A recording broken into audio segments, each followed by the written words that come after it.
बचाता बचाता, वो है हमारा राजा राजा। दुख संकट से बचाता बचाता, हम पर अपनी करुणा करता और करता उपकार। उदास कर तन मन मारे, ले अपना अधिकार हो। जय जयकार जय जयकार जय जयकार करे, जय जयकार करे, जय जयकार करे, जय जयकार करे। स्वर्ग है उसका सिंहासन सिंहासन, पृथ्वी बनी है आसन आसन। स्वर्ग है उसका सिंहासन सिंहासन, पृथ्वी बनी है आसन आसन। आकाश उसकी महिमा को गाए, हस्त कला को दिखलाए। सारी सृष्टि उसकी रचना, उसका ही है प्रताप हो। जय जयकार जय जयकार करे, हालेलुया हो। जय जयकार जय जयकार करे, जय जयकार करे। सदा प्रभु की जय जयकार करे, अपने मसीहा की जय जयकार करे, मेरे यीशु की जय जयकार करे। Amen hallelujah hallelujah. स्वर्ग है उसका सिंहासन, पृथ्वी बनी है आसन। आकाश उसकी महिमा को बताता है, महिमा को गाता है, उसकी हस्त उसके हाथों के कामों को दिखाता है। जय जयकार करें, क्योंकि हर संकट से, हर विपदा से यीशु हमें बचाते हैं। हालेलुया। हर श्राप से हमें छुटकारा दिलाते हैं, हर पाप से, पाप की गुलामी से आजादी दिलाते हैं और हमें नया जीवन देते हैं। आमेन। यीशु ने बहुत बार, अगर आप वचन पढ़ते हैं, बार बार कहा, तो किसी भी बात की चिंता ना कर, क्योंकि अब मैं तेरा हूँ, तू मेरी है। अब हम प्रभु से बिलोंग करते हैं, अब हम यीशु से हैं। इसलिए वो कहते तू मत डर, क्योंकि मैं तेरे संग हूँ। इधर उधर मत ताक, क्योंकि मैं तेरा परमेश्वर हूँ। मैं तुझे दृढ़ करूंगा, मैं तेरी सहायता करूंगा और अपने धर्ममय दाहिने हाथों से मैं तुझे हमेशा थाम कर रखूंगा। आमेन। प्रभु कहते तू किसी भी बात की चिंता ना कर, किसी भी बात की चिंता ना कर, क्योंकि मैं अब्राहम, इसहाक और याकूब का परमेश्वर, मैं तेरा परमेश्वर हूँ। मैं तुझे कभी लज्जित होने नहीं दूंगा। हालेलुया।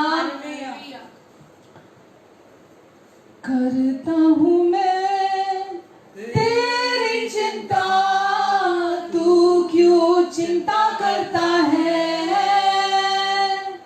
करता हूँ मैं तेरी चिंता, तू क्यों चिंता करता है। आंसुओं की घाटियों में साथ न छोड़ूंगा तेरा मैं। आंसुओं की घाटियों में साथ न छोड़ूंगा तेरा। फिर से कहिए, करता हूँ मैं, करता हूँ मैं तेरी चिंता, तू क्यों चिंता करता है। हालेलुया। करता हूँ मैं तेरी चिंता, तू क्यों चिंता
प्रभु कहते जब मैं तेरी चिंता करता हूँ तो तू क्यों चिंता करता है। अपनी सारी चिंता मुझे दे दे, अपना सारा बोझ चिंता का तू मुझ पर डाल दे, क्योंकि मुझे तेरा ध्यान है। आमेन आमेन। प्रभु आपकी चिंता करते हैं, उन्हें आपका ख्याल है, उनकी सोचों में आप हर समय हैं, उनके विचारों में आप हर समय हैं, और वो आपके लिए हमेशा अच्छा सोचते हैं, वो आपके लिए हमेशा सबसे उत्तम सोचते हैं। इसीलिए वो कहते हैं कि तू अपनी किसी भी बात की चिंता ना कर, किसी भी बात की चिंता ना कर, क्योंकि मुझे तेरा ध्यान है। Amen hallelujah hallelujah. प्यारे पिता, मैं आपको धन्यवाद देती हूँ परमेश्वर, अनुग्रहकारी पिता हैं आप परमेश्वर। आज आपने हमें इकट्ठा किया ताकि फिर से परमेश्वर हम आपके चरणों में बैठकर आपकी बातों को सुन सकें, आपसे रिसीव कर सकें। परमेश्वर हर देखने वाले सुनने वाले को आप ग्रहण योग्य हृदय दे परमेश्वर, ताकि जो बात आज आप इनके हृदय तक पहुंचाना चाहते परमेश्वर, ये उसे ग्रहण करें परमेश्वर। आज अपने वचन के द्वारा, आज अपने आत्मा के द्वारा, आज अपने वचन की सामर्थ के द्वारा आज हम सब के हृदय में आज आप बात करने जा रहे हैं, हमारी मदद करने जा रहे हैं यीशु के नाम से। आमीन आमीन आमीन। Hallelujah hallelujah. प्रभु आप सबको बहुत आशीष दे। आज फिर से प्रभु ने हमें ये समय और मौका दिया ताकि एक बार फिर हम प्रभु के वचन में से अपने लिए देख सकें, और जितना हम अधिक प्रभु के वचन की गहराई में जाते हैं, जितना हम अधिक प्रभु के वचन को गहराई से समझते हैं, उतने हमारे जीवन आजाद होते चले जाते हैं। आमेन। परमेश्वर कभी नहीं चाहते कि आप ऊपरी सतह से वचन को जानें, ऊपरी सतह से वचन को सीखें। आप परमेश्वर चाहते हैं हम वचन को गहराई से जाने कि परमेश्वर का आपके लिए क्या उद्देश्य है, क्या इच्छा है, क्या योजना है हमारी जिंदगी के लिए, क्योंकि हमारे परमेश्वर प्रेमी हैं, अच्छे हैं, भले हैं। वो हमारे स्वर्गीय पिता हैं, वो हमसे अपने पूरे दिल से प्यार करते हैं, बिना शर्तों के प्यार से प्यार करते हैं। और परमेश्वर चाहते हैं हम इस सच्चाई को अपने हृदय में जानें और हम पूरी रीति से आज़ादी का जीवन जिएं। Amen hallelujah. तो परमेश्वर के वचन में से आज फिर हम देखेंगे, जैसा कि हम वचन देख रहे हैं, पिछले सप्ताहों में भी हमने देखा कि परमेश्वर के वचन में हमने कि हम नई वाचा के वचन को हम सीख रहे हैं कि अब हम पुरानी व्यवस्था की वाचा के अधीन नहीं है, अब हम नई वाचा की नए नियम की नई वाचा के अधीन है। और पुरानी वाचा व्यवस्था के विषय में थी, नई वाचा जो है वो अनुग्रह के विषय में है। और हम जब इसे सीख रहे हैं तो हमें हमारे लिए जानना बहुत ज़रूरी है कि अब हम किसी धर्म के अधीन नहीं है। प्रभु यीशु मसीह आए हमें धर्म के बंधन से आज़ाद करने के लिए, और धर्म वापस हमें उन बंधनों में वापस लेकर जाता है जिनसे यीशु ने हमें पूरी रीति से आज़ाद किया, हमें पूरी रीति से छुड़ा दिया। और जब हम पौलुस की पत्रियां पढ़ते हैं, पौलुस की पत्रियों में स्पष्ट रीति से वो बार बार हमें बताता है कि अब हम व्यवस्था के अधीन नहीं, अब हम अनुग्रह के अधीन है। वो बार बार हमें यीशु के क्रूस पर पूरा हुए कार्य के विषय में बताता है। वो बार बार हमें बताता है कि परमेश्वर ने हमें कैसे आशीषें दे दी हैं। परमेश्वर ने, अब जैसा हम हर सप्ताह देख रहे हैं रोमियो 8:1, कि अब जो मसीह यीशु में है उन पर कोई दंड की आज्ञा नहीं है। और अब क्योंकि हम धर्म से छुड़ा लिए गए हैं, अब हम प्रभु यीशु मसीह के अनुग्रह के अधीन लाकर रख दिए गए हैं, इसलिए वचन कहता है कि हम पर कोई दंड की आज्ञा नहीं है। परमेश्वर हमें अब सजा नहीं देंगे। लेकिन धर्म ने हमें इतने झूठ बताए, इतने झूठ बोले हमसे, इतना झूठ जो लोग प्रभु यीशु मसीह के पास आए, विश्वास किया धर्म के द्वारा, इतने झूठ उनके अंदर भरे गए कि वो जो वचन की सच्चाई है, वचन की गहराई है, जो नई वाचा की, वो उसे छू भी नहीं पाए और वो उन झूठ में ही जीते चले गए। तो प्रभु यीशु मसीह ने हमें अब हम नई वाचा के अधीन है, और नई वाचा जो है, अब नई वाचा में आज हमारा परमेश्वर के साथ जो रिश्ता है वो हमारी कोशिशों, हमारे कर्मों, हमारे पर निर्भर नहीं है कि हम कितने अच्छे हैं, हम कितने सही हैं। नई वाचा में आज परमेश्वर के साथ हमारा रिश्ता जो है वो प्रभु यीशु के पूरा हुए कार्य के अनुसार है। जो कुछ प्रभु यीशु ने क्रूस पर पूरा कर दिया, उसके द्वारा आज हमारे जीवन में परमेश्वर की आशीषें पहुंचती हैं, परमेश्वर हमें ब्लेस करते हैं। आमेन।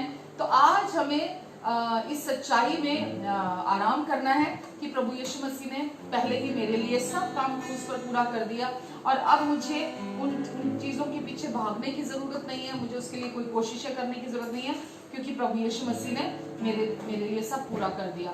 आज आपको और मुझे पुराने नियम के साथ कोई आत्मिक रिश्ता रखने की ज़रूरत नहीं है। पुराना नियम हमारे लिए, आज परमेश्वर के साथ जो आपको आत्मिक रिश्ता चाहिए, जो परमेश्वर के साथ आपका जो प्रतिदिन का रिश्ता है, आपको उस रिश्ते के लिए आपको पुराने नियम के साथ किसी भी प्रकार का आत्मिक रिश्ता रखने की जरूरत नहीं है। पुराना नियम हमारी जानकारी के लिए है कि क्या हुआ, कब हुआ, कैसे हुआ, हमारी ऐतिहासिक जानकारी के लिए है।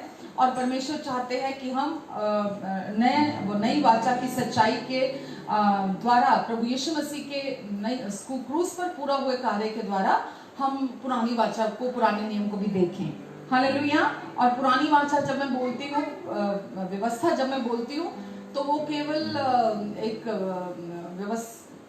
केवल 10 आज्ञाएं नहीं है, वो पूरी व्यवस्था की पुस्तक उसमें शामिल है। और पूरी जब व्यवस्था की पुस्तक कहते हैं हम, तो उसमें 10 आज्ञाएं भी आती हैं, और उसमें जो भी परंपराएं हैं, जो भी चीजें हैं, सब कुछ जो, और आज के समय में भी जो लोगों ने नई परंपराएं बना ली हैं, जो अपनी कोशिशों के द्वारा वो परमेश्वर से संबंध रखना चाहते हैं, अपनी कोशिशों से जो परमेश्वर को प्रसन्न करना चाहते हैं, जो कुछ भी वो अपने एफर्ट्स के द्वारा परमेश्वर के साथ रिश्ता बनाने के लिए करना चाहते हैं, वो भी उनमें शामिल है। आमेन। तो परमेश्वर नहीं चाहते कि हम पुराने नियम के साथ किसी भी तरह का आत्मिक रिश्ता रखें।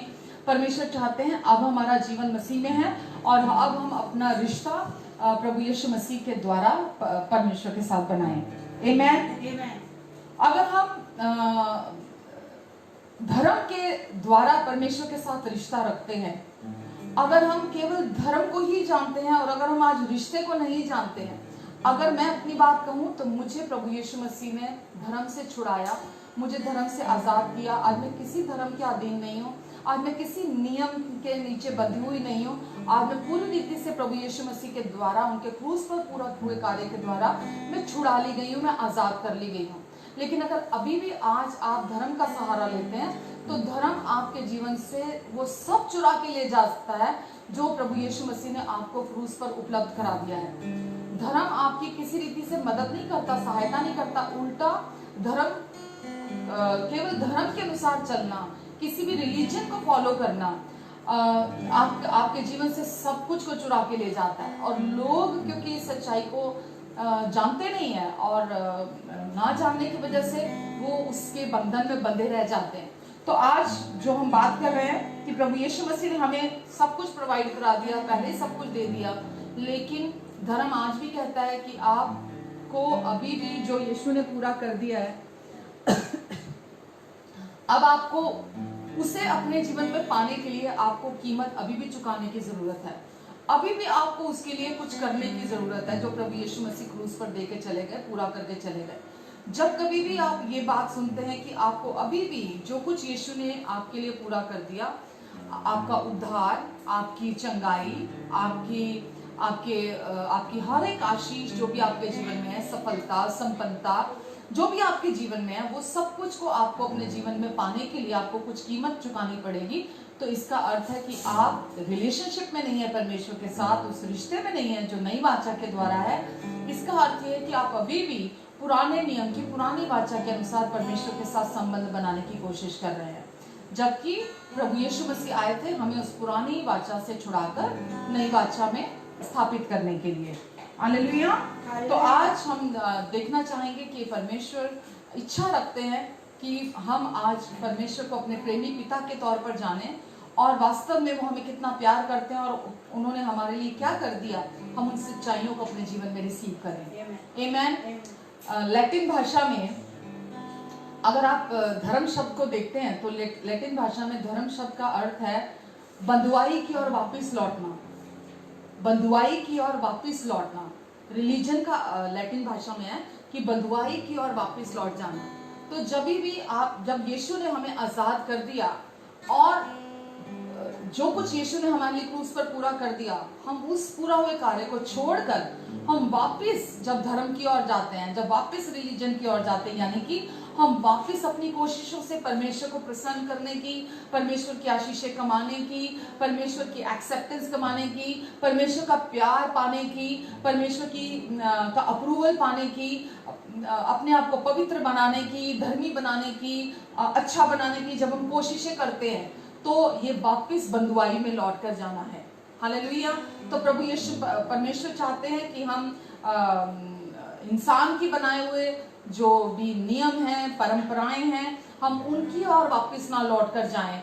और जो कुछ बहुत सारी चीजें ऐसी हैं जो परमेश्वर के वचन में लिखी हैं, जो पुराने नियम की पुरानी वाचा के अनुसार है, और खुद परमेश्वर ने खुद उन्हें कैंसिल कर दिया। उन परंपराओं को, उन विधियों को, उन नियमों को, उन बातों को जो व्यवस्था के अनुसार थी, परमेश्वर ने खुद उन्हें कैंसिल कर दिया। और प्रभु यीशु मसीह आए और उन्होंने आकर व्यवस्था, बाइबल कहती है, व्यवस्था को पूरा किया और हमारे लिए नया एक उत्तम मार्ग प्रभु यीशु मसीह ने निकाला। आमेन। यीशु ने कहा, मैं आया हूं तुम्हें जीवन देने, और केवल जीवन नहीं, बहुतायत का जीवन देने आया। मैं आया तुम्हें जीवन देने। यीशु ने कहा, मैं आया तुम्हें आजादी देने, मैं आया तुम्हें स्वतंत्र करने के लिए।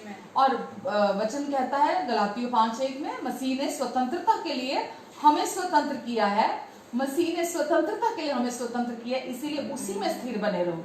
आमेन। तो प्रभु यीशु मसीह आए ताकि हमें पूरी रीति से आजाद कर सकें। यीशु ने कहा, मेरे पास आओ तो मैं तुम्हें विश्राम दूंगा, मेरे पास आओ तो मैं तुम्हें विश्राम दूंगा, मेरा जुआ सहज है। और सचमुच में यीशु ऐसे ही हैं। यीशु के पास जो आता है, जो भी चीज आपके ऊपर बोझ की तरह लादी जाती है, डाली जाती है कि अब आपको कुछ करना है, तो वो यीशु नहीं है। आप जब यीशु के पास आते हैं तो आपको ये पता है कि यीशु ने वचन में कहा, हे बोझ से दबे हुए लोगों, जो व्यवस्था के भार के नीचे दबे हुए हैं, जो नियमों विधियों को करते करते थक गए हैं, और अब वो कहते हैं कि मेरे पास आओ, क्योंकि हम यीशु के द्वारा पिता से हमारा रिश्ता होता है, हम उस रिलेशनशिप में होते हैं। तो यीशु ने कहा, मेरे पास आओ हे बोझ से दबे हुए लोगों, बोझ से दबे लोग। किस चीज का बोझ? किस चीज का बोझ यीशु यहाँ कह रहे हैं कि मेरे पास आओ, और तुम मेरे पास आओगे तो मैं तुम्हें विश्राम दूंगा, और तुम जो मैं तुम्हें दूंगा, जो मेरी आज्ञाएं हैं, ये जो कुछ मैं तुम्हें दूंगा वो बहुत सहज और वो बहुत हल्का है। आमेन। और ये सच है कि यीशु के साथ आज हमारा कनेक्शन जो है वो एक दिन एकदम सच्चा है, एकदम रियल है प्रभु यीशु मसीह के साथ। आज प्रभु यीशु मसीह के साथ हमारा रिश्ता शायद इस धरती की के सब रिश्तों से भी बढ़कर रियल है आज जो प्रभु के साथ हमारा रिश्ता है। आज प्रभु यीशु ने कहा इस संसार में तो तुम्हें कलेश कलेश होता है, लेकिन ढाढ़स बांधो क्योंकि मैंने संसार पर जय पा ली है। प्रभु यीशु मसीह के द्वारा हम आज के इस जो भी समय में हम गुजर कर जा रहे हैं, जो भी संसार में हम देख रहे हैं, महामारी, बीमारियां, कलेश, सब कुछ, किसी धर्म के द्वारा हम इस पर जय नहीं पा सकते, किसी धर्म के द्वारा हम इसमें से बाहर नहीं आ सकते, केवल प्रभु यीशु मसीह के द्वारा। और प्रभु यीशु ने क्या कहा कि इस संसार में तो तुम्हें कलेश कलेश होता है, लेकिन ढाढ़स बांधो क्योंकि मैंने इस संसार पर जय पा ली है। आमेन। पहला यूहन्ना 5 में भी यीशु ने कहा कि वो विश्वास आज हमें दिया गया है जिस विश्वास के द्वारा हम इस संसार पर जय प्राप्त करते हैं। केवल विश्वास, किस पर? क्या व्यवस्था पर? नहीं, बिल्कुल नहीं, केवल प्रभु यीशु मसीह पर विश्वास करने के द्वारा हम इस दुनिया में, इस संसार में जयवंत और विजयी जीवन जीते हैं, आजादी का जीवन जीते हैं, और हम आजादी के साथ परमेश्वर के साथ उस खूबसूरत रिश्ते का आनंद उठाते हैं। आमेन।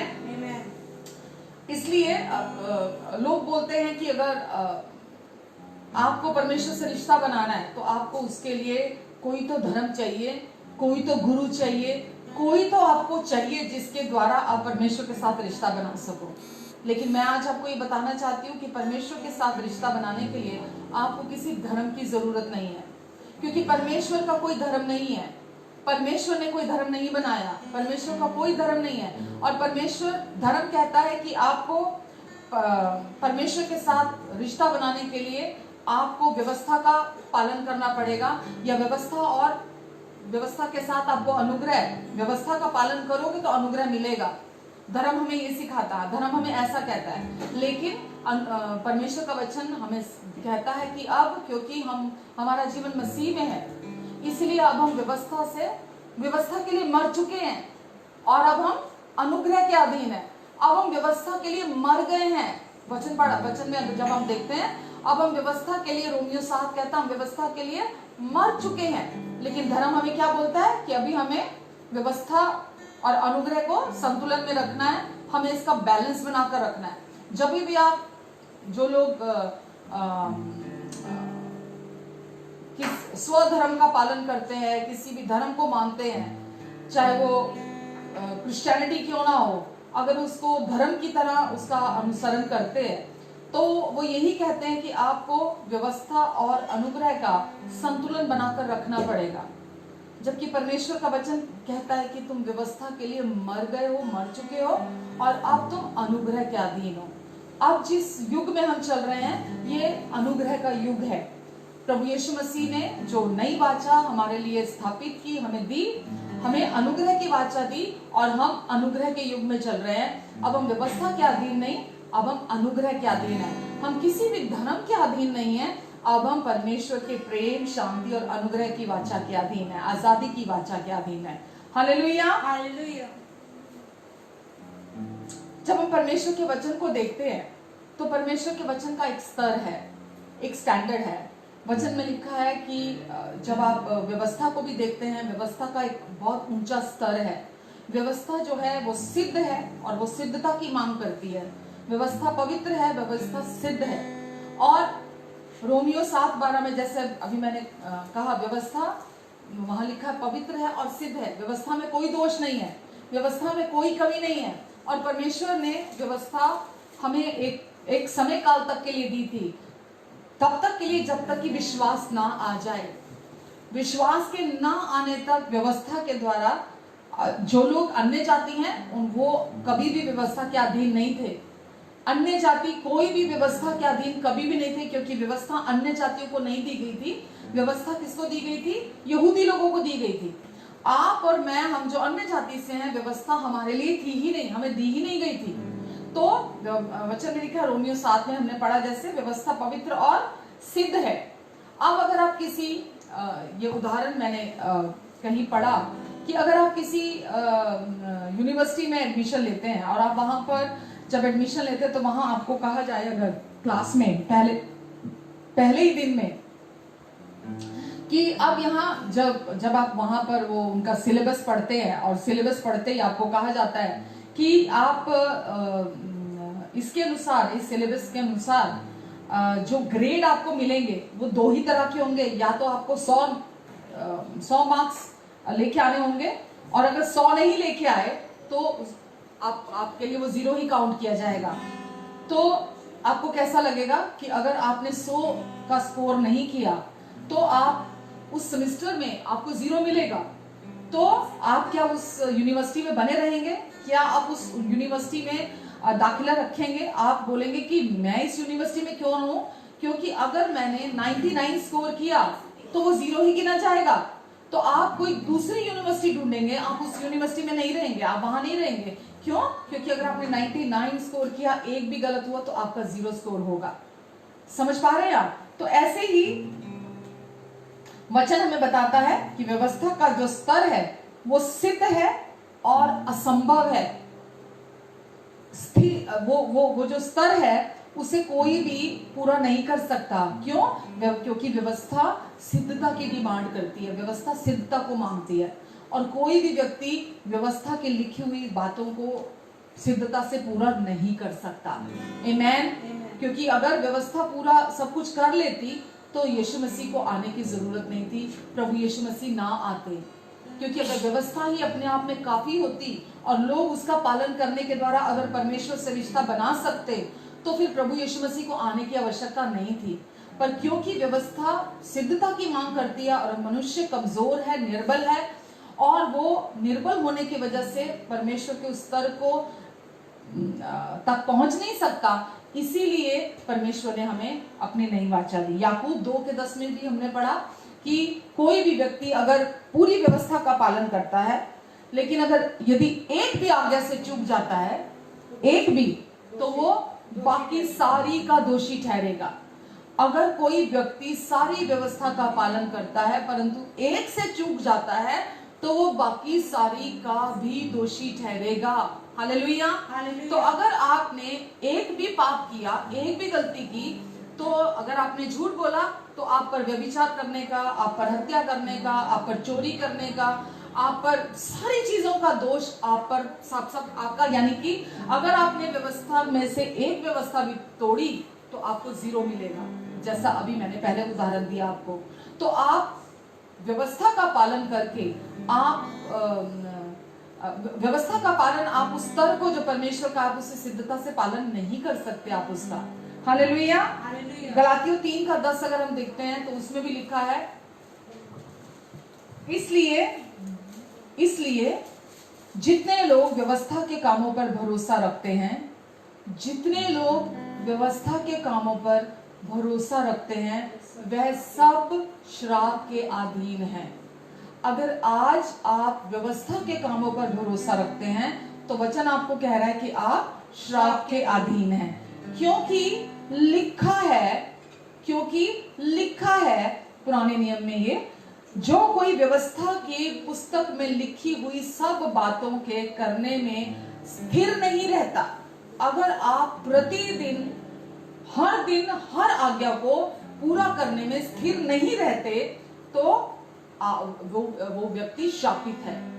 तो अगर आप आज भी ये मानते हैं कि व्यवस्था आपके लिए है, या थोड़ी व्यवस्था, थोड़ा अनुग्रह, मिक्सचर उसका चलेगा, तो ये कोई मजाक नहीं चल रहा। यहाँ पर यहाँ लिखा है, आप अगर व्यवस्था को अपने व्यवस्था के अधीन जीवन जीना चाहते हैं तो ये कोई फन नहीं है, ये कोई यहाँ मजाक नहीं हो रहा कि बुफे लगा हुआ है और आपके सामने, और आप बुफे में जो आपको डिश पसंद आती है आप उसमें से वो डिश ले लेंगे, बाकी दूसरी डिशेस को आप छोड़ देंगे कि नहीं ये मुझे पसंद नहीं है, हाँ ये वाली डिश मुझे पसंद है, मैं ये वाली डिश ले लूंगा, ये वाली मुझे पसंद है, ये वाली मैं ले लूंगा, ये वाली मुझे पसंद नहीं है, मैं ये नहीं लूंगा। आप व्यवस्था में ऐसा नहीं कर सकते। आप जब व्यवस्था के अधीन आते हैं तो आपको परमेश्वर के वचन में जो जो लिखा है, क्या अभी पढ़ा मैंने, इसलिए जितने लोग व्यवस्था के कामों पर भरोसा रखते हैं, प्रभु यीशु मसीह और अनुग्रह पर नहीं, जितने लोग व्यवस्था के कामों पर भरोसा रखते हैं वह सब श्राप के अधीन है।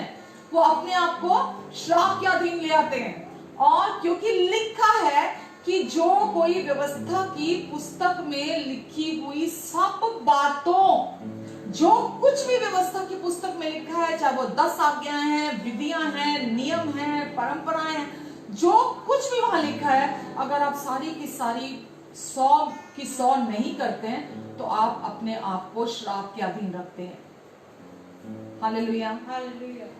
व्यवस्था के अनुसार या तो आपको सब कुछ का पालन करना पड़ेगा, और अगर आपने सब कुछ का पालन नहीं किया तो कुछ भी नहीं किया आपने। हालेलुया। तो लोग बहुत ही रीजनेबली ये बात बोल देते हैं कि नहीं नहीं, व्यवस्था का तो पालन करना ही पड़ेगा, मसीह जीवन जीने के लिए व्यवस्था तो बहुत जरूरी है, व्यवस्था तो चाहिए, लोगों को डिसिप्लिन करने के लिए, उन पर अंकुश लगाने के लिए व्यवस्था का तो पालन करना ही पड़ेगा। जब आप ऐसा कहते हैं व्यवस्था का पालन करना पड़ेगा, और एक तरफ आप कहते हैं परमेश्वर आपसे प्यार करते हैं, दूसरी तरफ आप कहते हैं कि व्यवस्था का पालन भी करना पड़ेगा, तो इसका अर्थ आप क्या कह रहे हैं? आप लोगों को श्राप के अधीन लेकर आ रहे हैं। श्राप के अधीन का क्या अर्थ है? कि वो व्यक्ति सफलता का जीवन नहीं जिएगा। थोड़ा अनुग्रह, थोड़ा व्यवस्था, इसका मतलब थोड़ी विजय और थोड़ा सा फेलियर उसकी लाइफ में, वो मिक्सचर को आप न्योता दे रहे हैं उस व्यक्ति के जीवन में। हालेलुया। गलातियों 3 जब हमने अभी देखा है, तो संपूर्ण व्यवस्था का पालन अगर आप नहीं करते तो आप सारी बातों के लिए दोषी ठहरते हैं। हालेलुया। हालेलुया।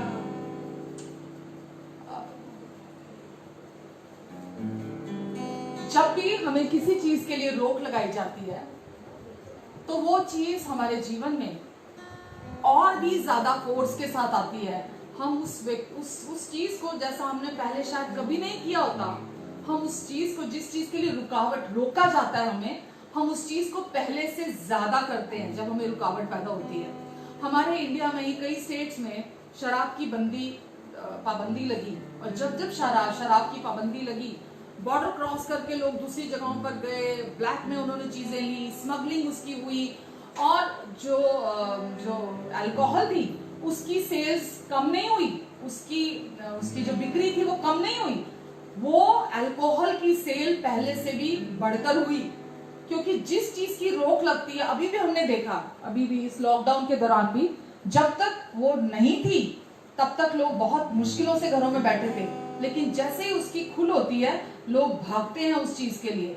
तो आप अगर देखते हैं कि अपने जीवन में जिस चीज के लिए भी आप अपने आप को व्यवस्था लागू करते हैं, अपने जीवन में किसी भी चीज के लिए, किसी एक चीज के लिए भी जिसके लिए आप अपने ऊपर व्यवस्था लागू करते हैं, आप सपोज किसी दिन आप सोचिए कि आज मैं गुस्सा बिल्कुल नहीं करूंगा, आज मैं अपने बच्चों को बिल्कुल नहीं डांटूंगा, मैं गुस्सा बिल्कुल नहीं करूंगा, लेकिन जितना आप सारा दिन सोचेंगे मैं कंट्रोल करूंगा कंट्रोल करूंगा कंट्रोल करूंगा, शाम होते होते होते होते कुछ ऐसा होता है, क्योंकि आप अपने अंदर कंट्रोल कर रहे हैं और आप बोलते हैं मैं सुबह से कंट्रोल किया हुआ था कि मैं नहीं डांटूं, लेकिन तो आप जितना अपने आप को कंट्रोल करते हैं उतना ही व्यवस्था, कंट्रोल करना मतलब आप व्यवस्था लागू करते हैं अपने ऊपर और अपनी कोशिशों से चीजों को अपने जीवन में ठीक करने की कोशिश करते हैं, आप उतना ही उस चीज को पहले से अधिक रीति से करते हैं।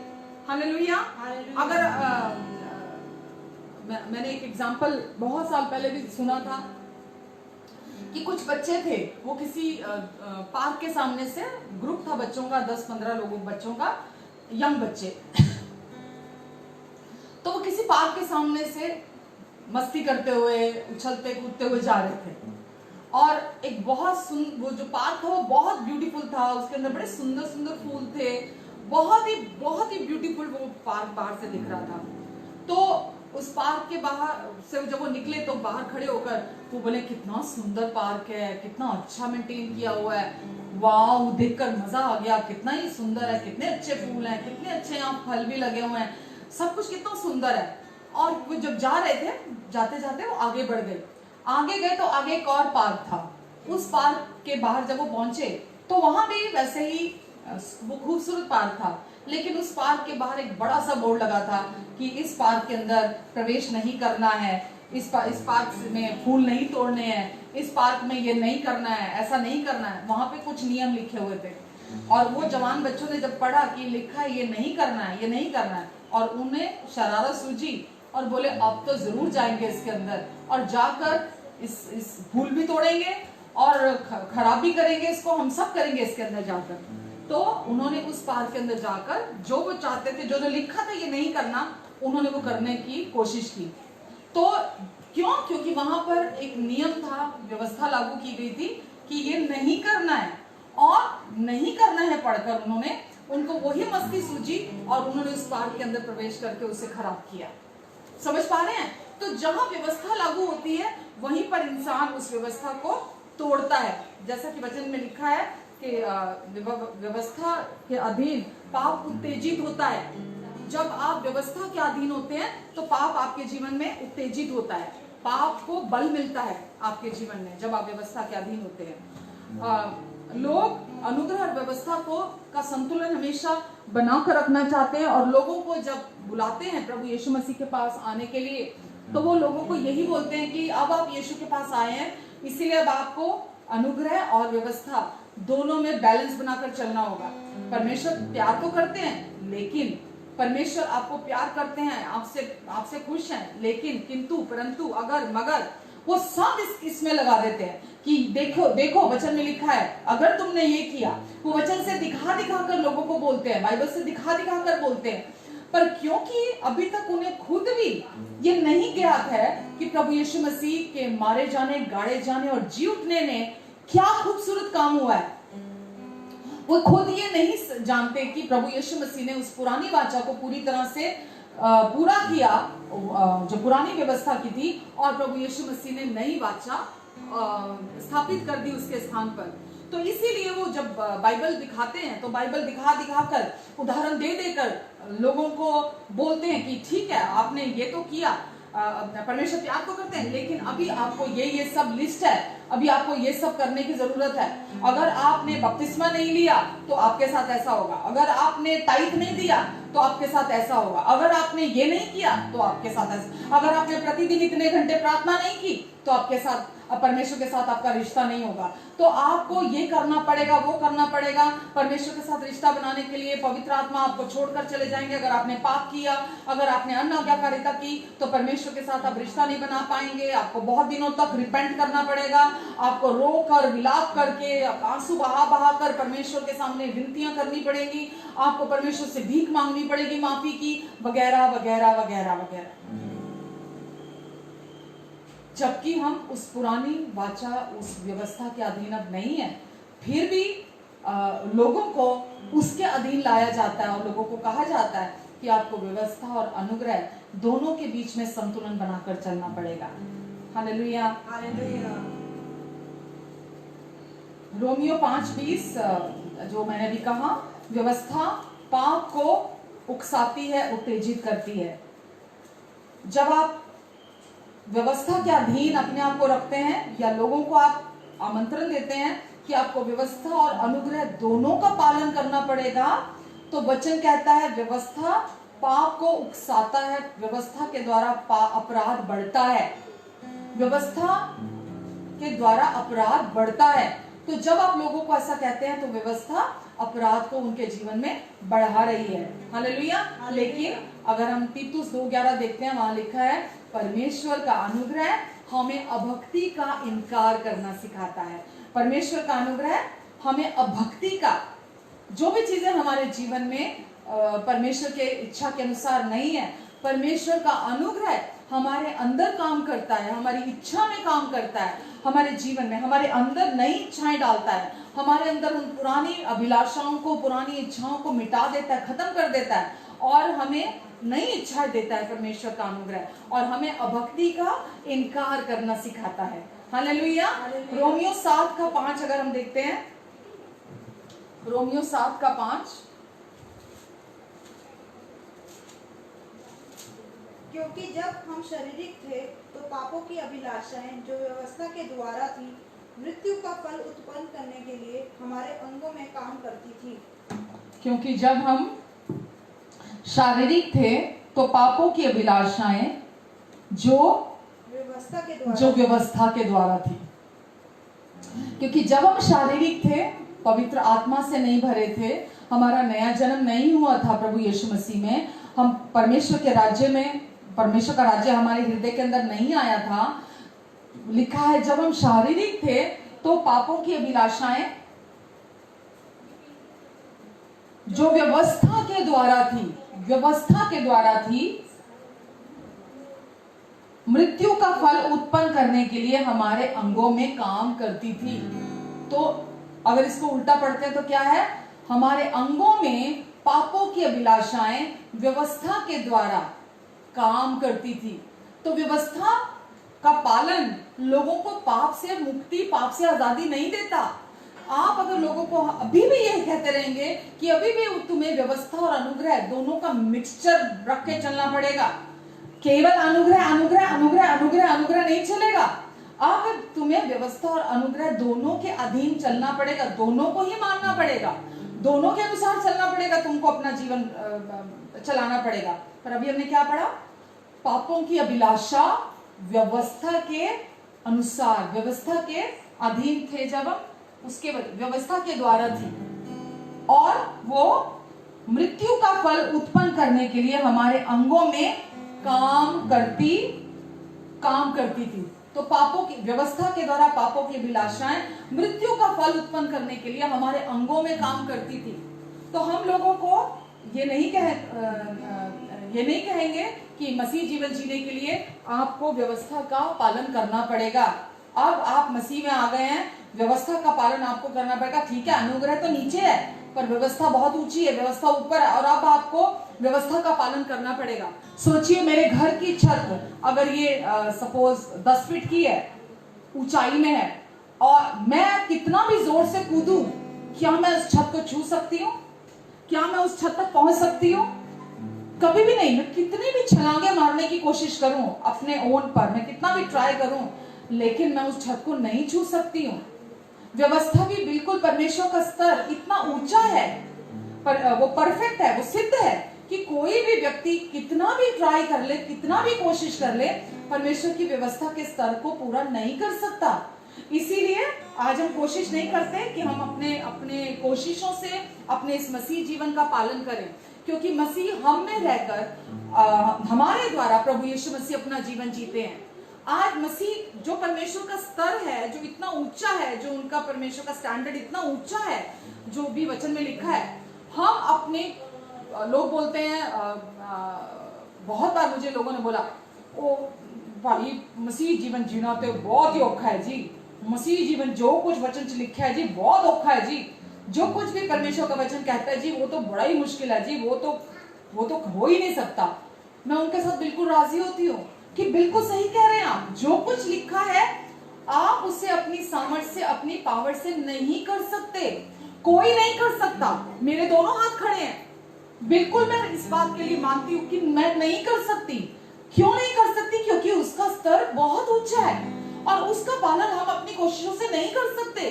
वो व्यवस्था पवित्र है, व्यवस्था बली है, व्यवस्था सिद्ध है, लेकिन मनुष्य निर्बल है, मनुष्य उसे नहीं कर सकता। इसीलिए परमेश्वर ने अपने पुत्र को, रोमियो 8:3 में लिखा है, हमारे लिए हमारे शरीर की समानता में भेजा, और प्रभु यीशु मसीह ने आकर हमें पाप और मृत्यु की व्यवस्था से हमेशा के लिए छुड़ाया और हमें आजाद किया। और इसीलिए अब हम पर कोई दंड की आज्ञा नहीं है, क्योंकि अब हमारा जीवन मसीह यीशु में है। Hallelujah, hallelujah. अब इसका अर्थ क्या है कि यीशु के साथ हम मूसा को नहीं जोड़ सकते। अगर हम यीशु के साथ मूसा को जोड़ते हैं तो इसका अर्थ है हम मूसा के साथ तो फ्लर्ट कर रहे हैं और प्रभु यीशु मसीह के साथ हम चीटिंग कर रहे हैं। मूसा और यीशु एक नहीं हो सकते कि आप थोड़ा सा मूसा को ले लें, मूसा की शिक्षाएं ले लें, और थोड़ा सा यीशु की शिक्षाएं ले लें। यीशु का मतलब यह है कि 100% नेचुरल, प्योर, बिना मिलावट आपको यीशु के जो नई वाचा का, जो अनुग्रह की वाचा है, जो यीशु खुद है, आपको उसके अनुसार अपना जीवन जीना है, शुरुआत से लेकर अंत तक। लोग बोलते हैं अनुग्रह से उद्धार तो हो गया हमारा, लेकिन अब हमें अपनी कोशिशों से परमेश्वर के उस स्तर को छूना है, उसे पूरा करना है। अब 8 घंटे रोज प्रार्थना करनी है, रोज 8 घंटे वचन पढ़ना है, आपको उपवास करना है, आपको पश्चाताप करना है, आपको अपने पापों का अंगीकार करना है, आपको ये करना है, आपको वो करना है। वो सब आपके जीवन में दे देते हैं कि अब शुरुआत में अनुग्रह से उद्धार हो गया, लेकिन अब उस उद्धार के काम को आपको अपनी कोशिशों से पूरा करना है। हालेलुया। लेकिन ये सच नहीं है। यीशु का अर्थ है कि 100% यीशु, उसमें कोई दूसरी चीज आप जोड़ नहीं सकते, क्योंकि जो कुछ यीशु ने क्रूस पर कार्य पूरा कर दिया वो सिद्धता से पूरा किया यीशु ने। उसमें कुछ कमी नहीं है, कुछ बाकी नहीं छोड़ा प्रभु यीशु मसीह ने। Hallelujah, hallelujah, hallelujah. इसलिए उसमें आप कुछ भी कम और ज्यादा नहीं कर सकते। Hallelujah, hallelujah. मैं अभी अगर आपसे कहूं कुछ सेकंड के लिए कि आप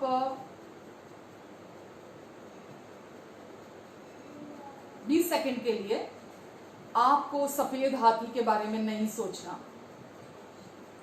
20 सेकंड के लिए आपको सफेद हाथी के बारे में नहीं सोचना।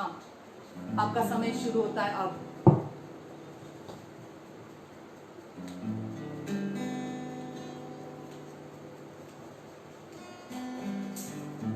क्या हुआ?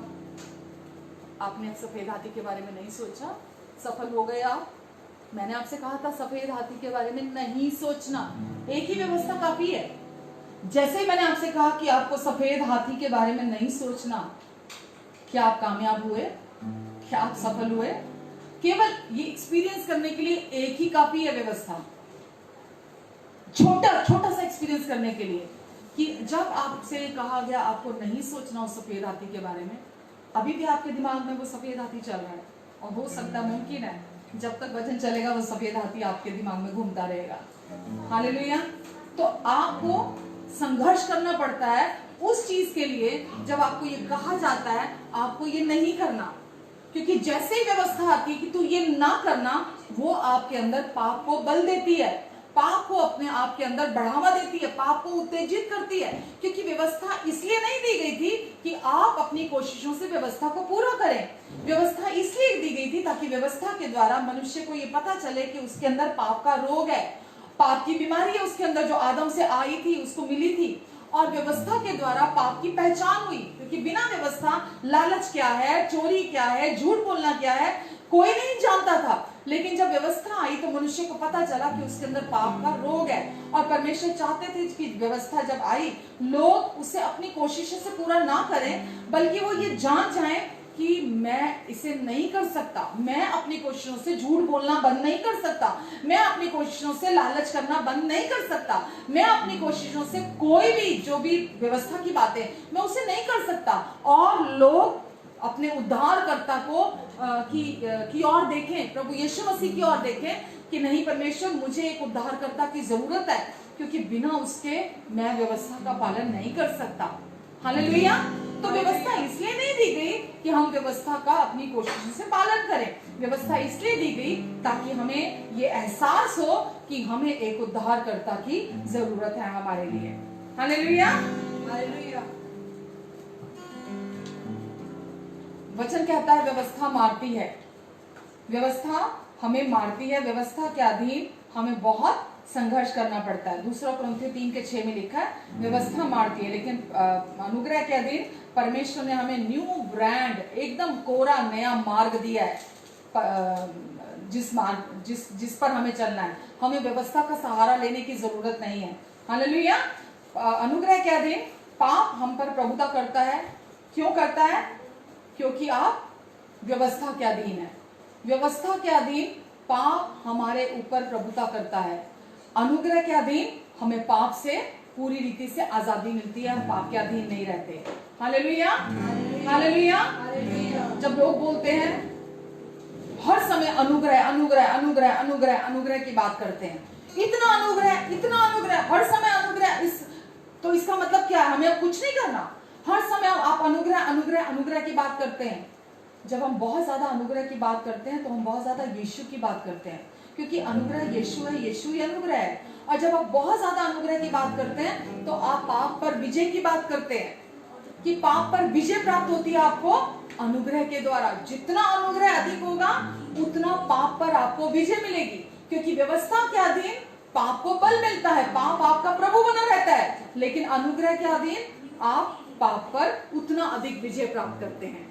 आमेन, हालेलुया। इसलिए हमें बहुत ज्यादा हम जितना हम यीशु की बात करेंगे, अनुग्रह की बात करेंगे, उतना अधिक हम आजादी का जीवन जिएंगे। हमें यीशु के साथ किसी भी चीज की मिलावट करने की जरूरत नहीं है, और हम ये कोशिश ना करें बिल्कुल भी किसी तरह से यीशु के साथ किसी चीज की मिलावट करने के लिए, क्योंकि जब हम मिलावट करते हैं तो हम लोगों की विजय को हम ब्लॉक करते हैं कि लोग पाप पर विजयी जीवन जिए। फिर लोग पाप पर विजयी जीवन नहीं जीते जब हम अनुग्रह की बात करते हैं, और लोग पाप के अधीन होते हैं, पाप उन पर उनके जीवन में राज करता है। तो इसीलिए जितना अधिक हम यीशु की बात करते हैं, अनुग्रह की बात करते हैं, जो यीशु ने क्रूस पर पूरा कर दिया, हम बिना मिलावट का सुसमाचार प्रचार करते हैं। हालेलुया। इसलिए परमेश्वर के अनुग्रह पर हम भरोसा कर सकते हैं, रख सकते हैं। अनुग्रह के अधीन आप आत्मा का फल उत्पन्न करते हैं, व्यवस्था का फल उत्पन्न नहीं करते। अनुग्रह के अधीन आप आत्मा का फल उत्पन्न करते हैं अपने जीवन में।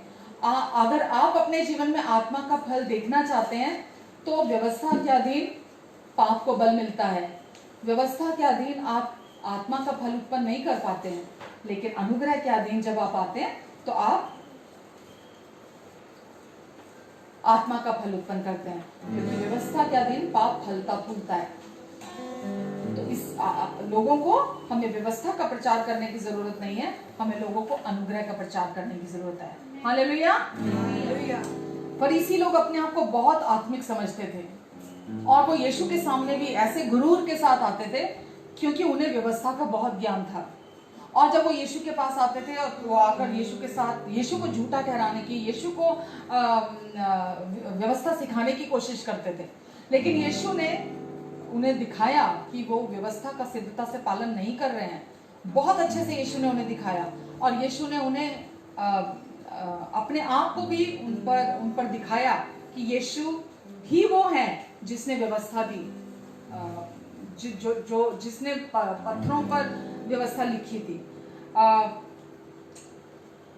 जब हम यीशु की शिक्षाओं को पढ़ते हैं, मत्ती, मरकुस, लूका, यूहन्ना, जब हम रेड लेटर जो वहां लाल अक्षरों में लिखा गया, जब हम वहां पढ़ते हैं तो हम सोचते हैं कि यीशु एक ही प्रकार के लोगों से बात कर रहे हैं, उनका फोकस एक ही प्रकार के लोगों पर है, और उनका एक ही उद्देश्य है सारी पब्लिक के लिए, जितने लोग भी वहां पर प्रचार कर रहे हैं। और जब हम देखते हैं वचन में तो वहां लिखा है, एक तरफ तो एक यीशु है जो प्रेम की बात करते हैं, जो पवित्र आत्मा की बात करते हैं, जो वहां पर नई वाचा, जो ऊपरी कोठरी में जब चेलों को इकट्ठा किया, वहां नई वाचा की बात करते हैं, परमेश्वर के राज्य की बात करते हैं, प्रभु यीशु मसीह पवित्र आत्मा से भरने की बात करते हैं।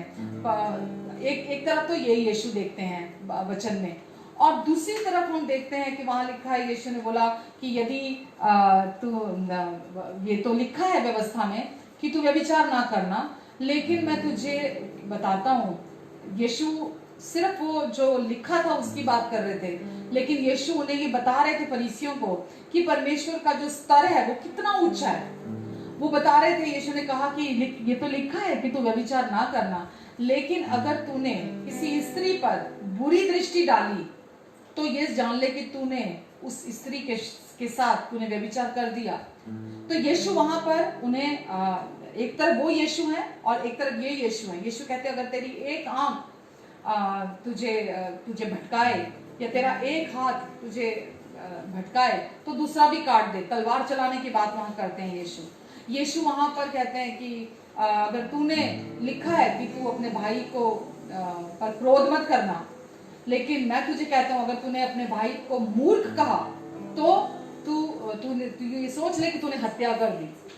तो हम यहाँ पर दो अलग अलग चीजें देखते हैं कि एक यीशु वो हैं जो प्रेम की बात कर रहे हैं, एक यीशु वो हैं जो यहाँ पर बात कर रहे हैं जो अभी मैंने बोला कि तू व्यभिचार नहीं करना, तू अपने भाई को तू हत्या नहीं करना, क्योंकि अगर तूने कहा तो हम दो तरह के यीशु की शिक्षाओं को देखते हैं यहाँ पर। तो वहां लिखा है सिद्ध बनो क्योंकि तुम्हारा पिता सिद्ध है। मत्ती में लिखा है, गॉस्पेल्स में लिखा है। तो लिखा है कि तुम अपना सब कुछ बेच दो और मेरे पीछे हो लो। तो क्या करें हम? अपना सब कुछ बेच दें? क्योंकि लिखा है, यीशु ने कहा है, यीशु ने कहा है सिद्ध बनो, यीशु ने कहा है कि तुम अपना सब कुछ बेच दो और मेरे पीछे हो लो, प्रभु यीशु मसीह ने कहा। अब क्या ये सुसमाचार है? क्या ये अच्छी खबर है कि प्रभु यीशु मसीह ऐसा जब वचन में कह रहे हैं कि तुम अपना सब कुछ बेच दो और मेरे पीछे हो लो, ताकि तुम परमेश्वर के राज्य में प्रवेश कर सको, तुम अपना सब कुछ बेच दो। Hallelujah, hallelujah. क्या अपना सब कुछ बेचकर परमेश्वर को हम खुश करने की आशा रखें कि अब मैंने अपना सब कुछ बेच दिया और इसलिए परमेश्वर हम मुझसे खुश हो जाएंगे? क्या परमेश्वर हमसे ये बातें चाहते हैं? पर यीशु ने ये बातें कही, लेकिन वहां प्रभु यीशु मसीह एक ही तरह की ऑडियंस की से बात नहीं कर रहे कि एक ही तरह की वहां पे के तरह के वहां लोग हैं और यीशु सबसे ये बातें कह रहे हैं। यीशु ने ये बातें उनसे कही जो व्यवस्था के अधीन थे, जो व्यवस्था के मानने वाले लोग थे। यीशु उन्हें ये प्रचार कर रहे हैं, यीशु उन्हें ये बता रहे हैं जो अपने आप को बहुत आत्मिक समझ रहे थे, व्यवस्था का पालन करने वाले, और जो ये सोच रहे थे कि वो व्यवस्था का पालन कर रहे हैं इसीलिए उन्हें परमेश्वर की जरूरत नहीं है। मैंने अभी आपसे कहा, परमेश्वर ने व्यवस्था इसलिए नहीं दी कि मनुष्य अपने सामर्थ्य से, अपनी कोशिश से व्यवस्था का पालन करे। परमेश्वर ने हमें व्यवस्था दी ताकि व्यक्ति अपने अंदर ये एहसास करे कि वो अपनी कोशिशों से व्यवस्था का पालन नहीं कर सकता, क्योंकि एक भी व्यवस्था से अगर कोई चूक जाता है तो वो बाकी सारी व्यवस्था को दोषी ठहराया जाता है। तो परमेश्वर ने प्रभु यीशु मसीह को इस संसार में भेजा ताकि हमें पूरी रीति से धर्म से छुटकारा दे, जो अपनी कोशिशों के द्वारा जो कुछ हम जो वचन में लिखा था पुरानी व्यवस्था में हम करने की अभी तक कोशिशें कर रहे थे, परमेश्वर उससे हमें छुड़ाकर हमें विश्वास, अपने विश्वास की आत्मा को दें और परमेश्वर हम में से होकर अपना जीवन जिए। हालेलुया।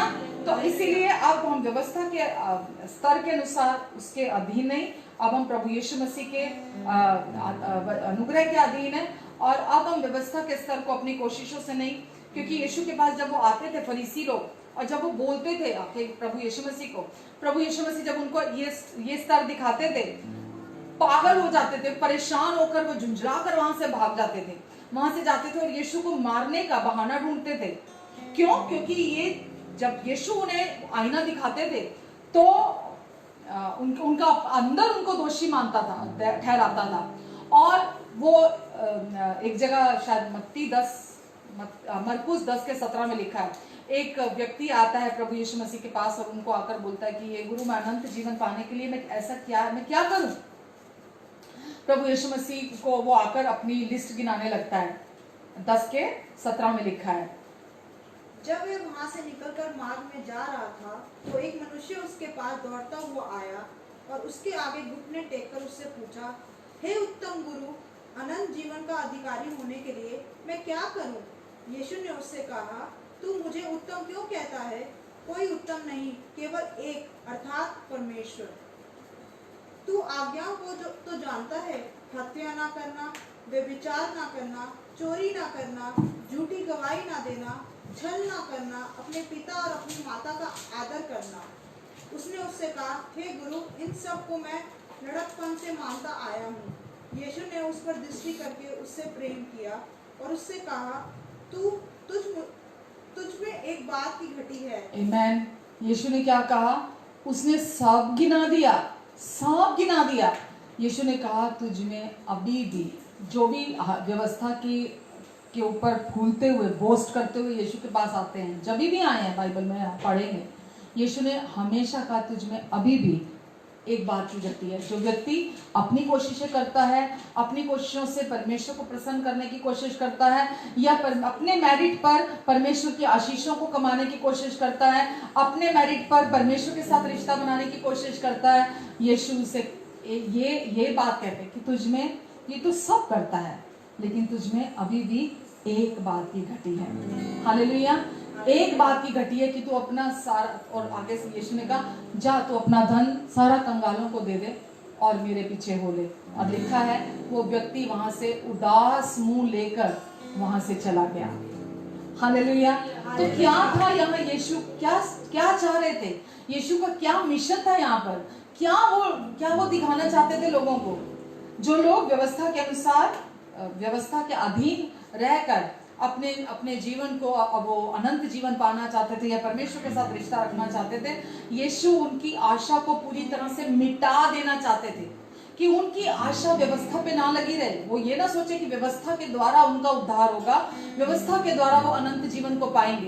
तो यीशु का एक ही मिशन था फरीसियों को और शास्त्रियों को प्रचार करने का कि जो विश्वास, जो भरोसा उनका व्यवस्था के ऊपर है, उसे पूरी रीति से खत्म कर देना। हालेलुया। यीशु व्यवस्था के अधीन पैदा हुए। क्यों पैदा हुए? ताकि व्यवस्था के अधीनों को पूरी रीति से छुड़ा लें। यीशु ने, मैंने पिछले हफ्ते भी बताया कि जब तक हमने पढ़ा, इब्रानियों 9 में भी हमने पढ़ा कि यीशु के जन्म से ये नई वाचा शुरू नहीं हुई, यीशु के क्रूस पर जब वो गए वहां से नई वाचा शुरू हुई। यीशु मसीह के जन्म से, चरनी से नहीं हुई जहां वो पैदा हुए थे, बल्कि ये क्रूस पर प्रभु यीशु मसीह की नई वाचा शुरू हुई। और नई वाचा जो नई विल है, जो ये लीगली तब लागू होती है जब व्यक्ति मर जाता है। और इब्रानियों 9 में हमने भी ये लिखा है, ये पढ़ा कि ये वाचा जो है ये लीगली मृत्यु, मर जाने के बाद जिस व्यक्ति को दी जाती है, उसके मर जाने के बाद वो पूरी होती है। हालेलुया। और इब्रानी में 9 के 17 में जो हम पढ़ रहे हैं, क्योंकि ऐसी वाचा मरने पर पक्की होती है, और जब तक वाचा बांधने वाला जीवित रहता है तब तक वाचा काम की नहीं होती। इसीलिए इसका क्या अर्थ है कि जब तक वाचा बांधने वाला जीवित रहता है तब तक वाचा काम की नहीं होती। तो इसका क्या अर्थ है कि हम आदि बाइबल को फाड़ कर फेंक दें, क्योंकि लिखा है कि वाचा जब तक मर नहीं जाता तब तक वो वाचा जो है, वो विल जो है वो लीगली मानी नहीं जाती है। तो क्या हम आदि बाइबल को फाड़ कर फेंक दें? जो पुराना नियम है, जो पुरानी वाचा है, जो पुरानी व्यवस्था, उसे फाड़ कर फेंक दें? बिल्कुल नहीं। जब भी आप वचन पढ़ते हैं, भजन संहिता पढ़ें, नीति वचन पढ़ें, पुराना नियम पढ़ें, नए, जब यीशु के क्रूस से पहले के जितने भी वचन है, आप जब वो पढ़ते हैं, आपको उसको नई वाचा के चश्मे पहनकर उसको पढ़ना होगा। जब तक आप नई वाचा के चश्मे पहनकर पुराना नियम को नहीं पढ़ते हैं, बाइबल को नहीं पढ़ते हैं, मतलब आप शुरू से लेकर आप आखिर तक पूरी बाइबल, हर एक पन्ना, लोग सोचते हैं कि मत्ती से शुरू होता है नई वाचा, इसीलिए जब वो यीशु की शिक्षाओं को देखते हैं कि तेरी एक आंख तुझे भटकाए तो दूसरी भी निकाल दे, तेरा एक हाथ गलत कर दूसरा भी काट दे, है ना, जो कुछ भी लिखा है, तो वो सारी चीजें जो है वो यीशु ने आपके लिए नहीं लिखी है। वो सारी चीजें जो लिखी गई हैं, आपको जब उन्हें पढ़ते हैं, आप लोग बोलते हैं नहीं, जब मैं पढ़ता हूँ वचन मुझे बहुत डर लगता है वचन पढ़ने के समय पे। क्यों? क्योंकि आप नई वाचा के चश्मे पहनकर वचन को नहीं पढ़ते हैं। जब तक आप यीशु के पूरा हुए कार्य में के द्वारा वचन को नहीं पढ़ेंगे, तब तक आपको वचन समझ में नहीं आएगा। नई वाचा में यीशु ने बोला, अब जो मसीह में है उन पर कोई दंड आज्ञा नहीं है, क्योंकि अब आप मसीह यीशु में हैं, इसीलिए अब आप पर दंड की कोई आज्ञा नहीं है। हालेलुया। क्योंकि परमेश्वर ने आपको अपने पुत्र के द्वारा पाप और मृत्यु की व्यवस्था से हमेशा के लिए छुड़ा लिया है, आपको आजाद कर दिया है। और अब परमेश्वर आपके किसी भी पाप का दोष आप पर नहीं लगाएंगे। क्यों नहीं लगाएंगे? यीशु मसीह के कारण। प्रभु यीशु ने क्रूस पर सब काम पूरा कर दिया, इसीलिए परमेश्वर अब आप पर दोष नहीं लगाते।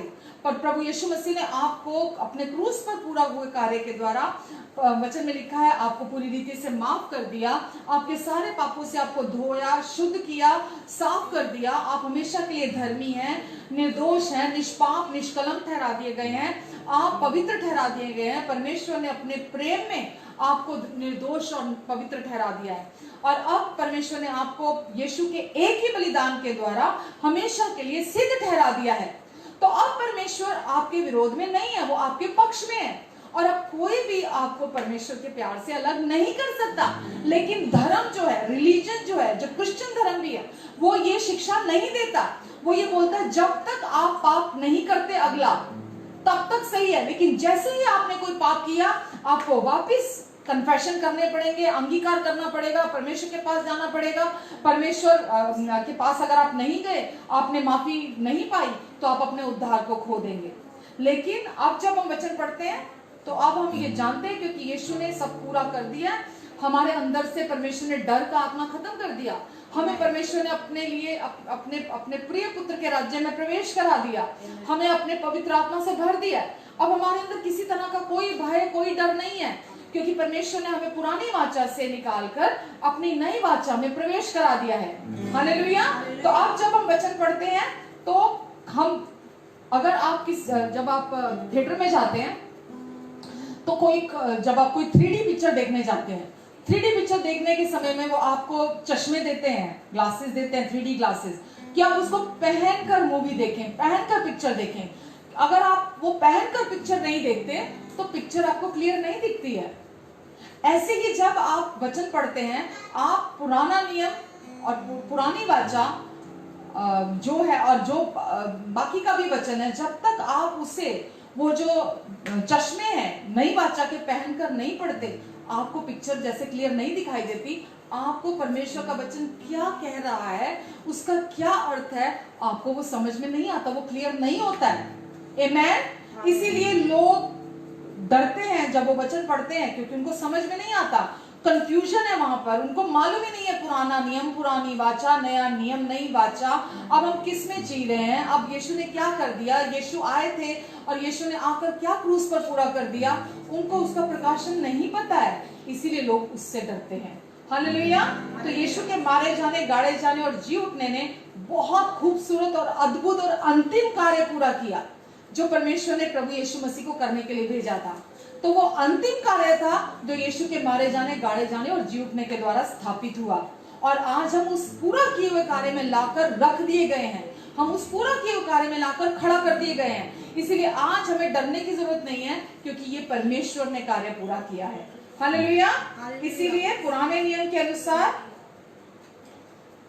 जीने का अर्थ कि हमें पीछे मुड़कर जब हम देखते हैं, हम पढ़ते हैं चीजों को, हम समझते हैं, आपको केवल इतना ही करने की जरूरत है। जब आप पुराने नियम को पढ़ते हैं, आपको उसे देखने की, पढ़ने की, समझने की जरूरत है कि वो कब लिखा गया, किससे, किसके लिए लिखा गया, और उससे फायदा उठाने की जरूरत है। जब आप उसको उस प्रकाशन में पढ़ते हैं तो आपको उसका पूरा लाभ पहुंचता है। हालेलुया। यिर्मयाह 31:31 में लिखा है, जल्दी से पढ़ लेते हैं। यिर्मयाह 31:31। आज हम पुरानी वाचा से बंधे हुए नहीं हैं, आज हम पुरानी वाचा से छुड़ा लिए गए हैं, पुराने नियम से छुड़ा लिए गए हैं। पुरानी वाचा के साथ ना तो हम बंधे हुए हैं और ना हम इसके अधीन हैं, क्योंकि वहां पुराने नियम में भी परमेश्वर ने भविष्यवाणी की। यिर्मयाह 31:31 में परमेश्वर ने ये भविष्यवाणी की।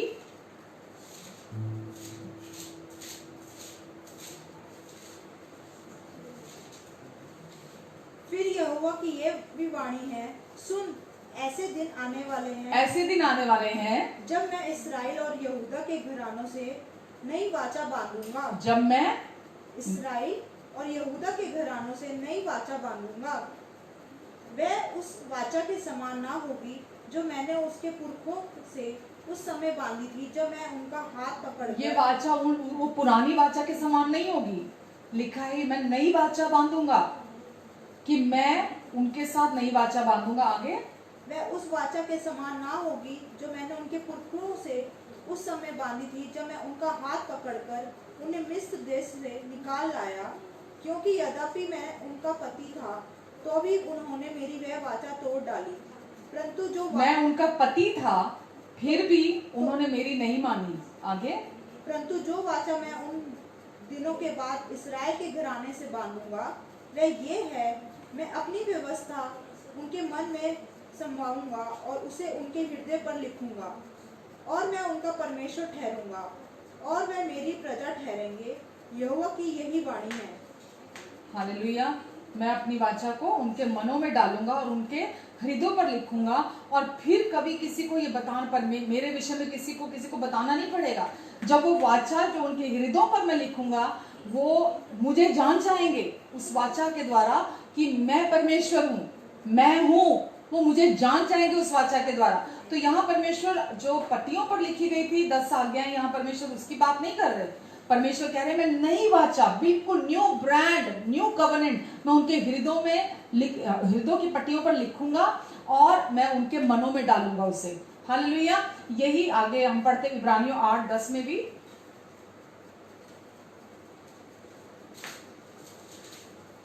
कि नई वाचा क्या है। फिर प्रभु कहता है कि जो वाचा मैं उन दिनों के बाद इस्राएल के घराने के साथ बांधूंगा वह ये है कि मैं अपनी व्यवस्था को उनके मनों में डालूंगा और उसे उनके हृदयों पर लिखूंगा और मैं उनका परमेश्वर ठहरूंगा और वे मेरे लोग ठहरेंगे। आमेन। तो यहाँ भी परमेश्वर ने कहा कि नई वाचा क्या है, कि मैं वो पत्थरों पर अब कुछ नहीं है जो पहले लिखी गई थी, वो पूरी तरह से मिटा दी गई। प्रभु यीशु ने उसे पूरा कर दिया, इसीलिए वो मिटा दी गई है। अब जो नई वाचा है, परमेश्वर ने बोला वो परमेश्वर की इच्छा है। जो नई वाचा है वो क्या है, वो परमेश्वर की इच्छा है जो हमारे हृदयों पर, हमारे मनों पर लिखी गई है। हालेलुया। और फिर प्रभु कहता है जो वाचा मैं बांधूंगा, आगे 12 में लिखा है, क्योंकि मैं क्या है वो नई वाचा, आपको आज ये वाचा जो नई वाचा है इसे 8:12 में लिखा है, इब्रानियों 8:12 में। क्या है नई वाचा, जो परमेश्वर ने बोला मैं उनके हृदयों पर लिखूंगा, उनके मनों पर लिखूंगा। और वो वाचा क्या है, अभी आपके सामने पढ़ने जा रही हूँ। क्योंकि मैं उनके अधर्म के विषय में दयावंत रहूंगा और उनके पापों को फिर स्मरण ना करूंगा। हालेलुया।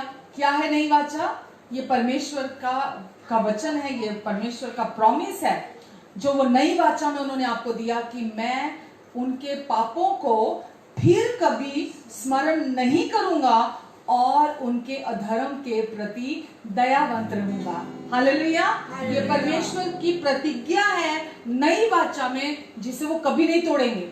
और उन्होंने कहा नई वाचा में कि वो आपके पापों को कभी याद नहीं करेंगे, हमेशा के लिए अपनी मेमोरी में से, अपनी याददाश्त में से मिटा देंगे और आपके अधर्म के प्रति वो हमेशा दयावंत रहेंगे। हालेलुया। और इसीलिए वो हमारे सारे पाप, हमेशा के पाप उठाकर ले गए। आमेन। हमारे हमेशा के पाप, पास्ट, प्रेजेंट और फ्यूचर के सारे पाप उठाकर ले गए। और आज हम इसे सेलिब्रेट करते हैं क्योंकि अब वो पाप जो हमारे अंदर वो पाप का बीज था, वो पूरी रीति से परमेश्वर ने मिटा दिया, खत्म कर दिया। हालेलुया। इब्रानियों 10:9 में लिखा है, देख मैं आ गया हूं ताकि तेरी इच्छा पूरी करूं, अतः वह पहली को उठा देता है ताकि दूसरी को नियुक्त करे। आमेन। प्रभु यीशु ने कहा देख मैं आ गया हूं ताकि तेरी इच्छा पूरी करूं, अतः वो पहली को उठा देता है ताकि दूसरे को नियुक्त करे। 10 में लिखा है, उसी इच्छा से हम यीशु मसीह की देह के एक ही बार बलिदान चढ़ाए जाने के द्वारा पवित्र किए गए हैं। पहली वाचा के साथ उसने क्या किया, पहली को उन्होंने उठा लिया और पुरानी वाचा जो व्यवस्था की थी उसे हटा दिया और हमें अपने एक ही बार के बलिदान को चढ़ाने के द्वारा हमेशा के लिए पवित्र ठहरा दिया। हालेलुया।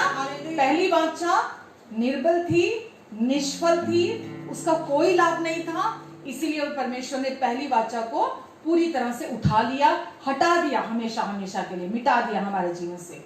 और अब हम व्यवस्था के अधीन नहीं है, क्योंकि व्यवस्था का मार्ग जो था वो हमें खुद ही अपनी कोशिशों से मेंटेन रखना था, उसे सस्टेन रखना था व्यवस्था के मार्ग को। पर परमेश्वर ने अब हमें नया और खूबसूरत मार्ग हमें परमेश्वर ने दे दिया है। हालेलुया। अब हम उसके अधीन नहीं है। यीशु मसीह तब से लेकर अभी भी जो व्यवस्था के टेबल हैं उससे पलटते हैं। अभी भी आज भी यीशु जो व्यवस्था के मेज है, जो मसीह जो लोग धर्म के टेबल आज भी कलीसियाओं में लगा देते हैं, यीशु आज भी उस पाखंड को, वो क्या है, पाखंड और स्वधर्म, ये टेबल है जिसको यीशु आज भी पलट रहे हैं। क्योंकि यीशु प्लस समथिंग इज नथिंग। अगर आप यीशु के साथ कुछ भी जोड़ रहे हैं, कोई पाखंड यीशु को नहीं चाहिए, आपका कोई सेल्फ राइचियसनेस, कोई आपके कार्य कोशिशें यीशु को नहीं चाहिए। और आज भी यीशु इस ऑनलाइन सर्विस के द्वारा भी उन पीढ़ों को पलट रहे हैं, उन टेबलों को पलट रहे हैं प्रभु यीशु मसीह। और वो चाहते हैं कि लोग प्रभु यीशु मसीह के पास जैसे हैं वो वैसे आ जाएं ताकि यीशु उनमें से होकर अपना जीवन जी सकें। हालेलुया। इब्रानियों 7:11 में लिखा है, मैं जल्दी जल्दी इसको पढ़ूंगी अभी वचन को। वहां लिखा है कि सब कुछ बदल जाता है जब याजक पद बदलता है। जब याजक का पद बदलता है, प्रभु यीशु मसीह हमारे नई वाचा के नए महायाजक बनकर आए, और लिखा है जब याजक का पद बदलता है तब व्यवस्था भी बदल जाती है। यीशु आज हमारे याजक हैं, और आज हम उन्हें जब याजक के रूप में बुलाते हैं, अपने महायाजक हाई प्रीस्ट हैं वो आज हमारे, तो हम यीशु से प्रार्थना करते हैं, और यीशु आज हमारे मध्यस्थ हैं, यीशु आज हमारे लिए मौजूद है। तो हम यीशु को अपना याजक कहते हुए हम व्यवस्था को साथ में पकड़ के नहीं चल सकते। तो व्यवस्था को आज हम साथ में नहीं पकड़ते क्योंकि यीशु आज हमारे याजक हैं। और व्यवस्था अगर आप पढ़ते हैं तो वहां लिखा है यीशु याजक नहीं हो सकते, क्योंकि व्यवस्था कहती है कि यदि तुम्हें याजक होना है तो आपको लेवी जाति से होना चाहिए। अगर लेवी नहीं जाति से नहीं है तो वो याजक नहीं हो सकता, क्योंकि यीशु यहूदी जाति से थे। तो इब्रानियों 7:14 में जो वचन हमें बताता है कि यीशु को अपना याजक कहकर हम वापस व्यवस्था के पास नहीं मुड़ सकते, क्योंकि जब याजक पद बदलता है तो व्यवस्था भी बदल जाती है। एक अच्छी शादी जीते जीते आप एक साथ में दूसरी तरफ समझौते वाला रिश्ता नहीं जीते हैं। तो आप क्योंकि आप व्यवस्था के अधीन नहीं है, अब आप अनुग्रह के अधीन है। और जब यीशु आए हमारे याजक बनकर, तो वो उस वंश से नहीं थे जिस वंश से याजक चुने जाते थे। यीशु अभी यहूदी जैसा एक नया पासपोर्ट हो, नए डॉक्यूमेंट्स हो, सब कुछ नया यीशु के आने पे परमेश्वर ने कर दिया। नई विरासत, नई वंशावली, सब कुछ परमेश्वर ने नया कर दिया प्रभु यीशु मसीह के आने पर। और परमेश्वर ने लेवी को याजक नहीं बनाया, परमेश्वर ने जैसा उन्हें जो सही था परमेश्वर ने उससे करना चुना, और परमेश्वर ने प्रभु यीशु मसीह को एक अलग जाति से लाकर खड़ा कर दिया। हालेलुया। इसीलिए जैसा मैंने बोला सब कुछ परमेश्वर ने बदल दिया। वचन में लिखा है कि मलकीसिदक के नाई प्रभु यीशु मसीह हमारे याजक बने। मलकीसिदक एक ही बार नाम आया है पुराने नियम में, और एक ही बार लिखा है, और वहां लिखा है मलकीसिदक जब वो जो महायाजक था, ना उसका कोई वंश था, ना उसकी कोई माता का पिता ना उसके पिता का पता है। मलकीसिदक के बारे में कुछ नहीं पता था, और प्रभु यीशु मसीह भी मलकीसिदक के नाई हमारे याजक बनकर आए। और अब हमारा थोड़ा यीशु और थोड़ा मूसा को हम नहीं पकड़ सकते, क्योंकि प्रभु यीशु मसीह अब हमारे महायाजक हैं। हालेलुया। और इब्रानी में जैसा मैंने पढ़ा कि याजक पद बदलता है तो व्यवस्था भी बदल जाती है, और नई वाचा हमारे लिए कुछ नया लेकर आती है। नई वाचा, और जब हम उस नए को अपने जीवन में ग्रहण करते हैं तो हम उस आनंद को प्राप्त करते हैं जो पुरानी वाचा के लोगों ने प्राप्त नहीं किया। हालेलुया। दाऊद को परमेश्वर का वचन कहता है वो मेरे मन का सा व्यक्ति, वो मेरे हृदय का सा व्यक्ति था, और दाऊद भी उस आनंद को नहीं पा सका अपने जीवन में, और वो ऐसी प्रार्थनाएं करता था, हे परमेश्वर मुझसे अपनी आत्मा को अलग मत कर, हे परमेश्वर अपने पवित्र आत्मा को मुझसे अलग मत कर, मुझ में नया हृदय उत्पन्न कर, मुझ में नया दिल उत्पन्न कर। और नई वाचा के अंदर जब हम आज हैं अनुग्रह की नई वाचा के अधीन, तो परमेश्वर कहते हैं कि मैं तुझे नया दिल दूंगा, मैं तुझे नया मन दूंगा, और अब मेरे प्रेम से तुझे कोई अलग नहीं कर सकता, और अब मैं तुझे कभी नहीं छोड़ूंगा, मैं तुझे कभी नहीं त्यागूंगा। आमेन। हालेलुया। और एक वाचा क्रूस से पहले है और एक वाचा क्रूस के बाद की वाचा है। हालेलुया। इब्रानियों 7:23 से 25 तक हमारे पास, जल्दी से पढ़ेंगे। इब्रानियों 7:23 से 25। वह तो बहुत बड़ी संख्या में याजक बनते आए। जो पहले याजक बनते आए वो बहुत बड़ी संख्या में याजक बनते आए।